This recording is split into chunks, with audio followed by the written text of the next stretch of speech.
జాన్వీ కపూర్ కొత్త cinema Ulajh release అయి నిన్న ఆగస్టు 8 గురువారంతో 7 రోజులు కంప్లీట్ అయింది. అంటే మొదటి వారం కంప్లీట్ అయింది. ఈ మొదటి వారం కలెక్షన్స్ చూస్తే ఈ సినిమా ఇప్పటి వరకు కేవలం 7 కోట్లు నెట్ మాత్రమే కలెక్ట్ చేసింది.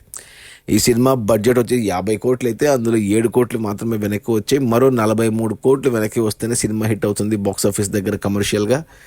ఇక ఈరోజు శుక్రవారం, ఈ శుక్ర శని ఆదివారాల్లో మహా అంటే మరో 3 కోట్ల దాకా టోటల్ రన్లు రావచ్చు. ఒక 10 కోట్లు కలెక్ట్ చేయగలుగుతుంది సినిమా. 40 కోట్లు అయితే నష్టము. 40 కోట్లు నష్టం అంటే బిగ్గెస్ట్ డిజాస్టర్. జాన్వీ కపూర్కి అసలు థియేటర్లో ఏ సినిమా కమర్షియల్గా హిట్ ఇవ్వలేదు. ఇంతకుముందు వచ్చిన మిస్టర్ అండ్ మిసెస్ మాహి కానీ, అంతకుముందు వచ్చిన ఏ సినిమా కూడా. ఇక కేవలం మన తెలుగులో వచ్చే దేవరతోనే ఫస్ట్ కమర్షియల్ సక్సెస్ అందుకోబోతుంది మన జాన్వీ కపూర్.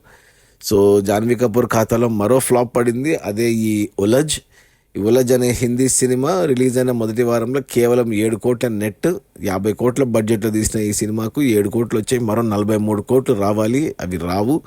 మహా అంటే మరో 3 కోట్ల వరకు రావచ్చు. 40 కోట్ల నష్టాలతో సినిమా బిగ్గెస్ట్ డిజాస్టర్.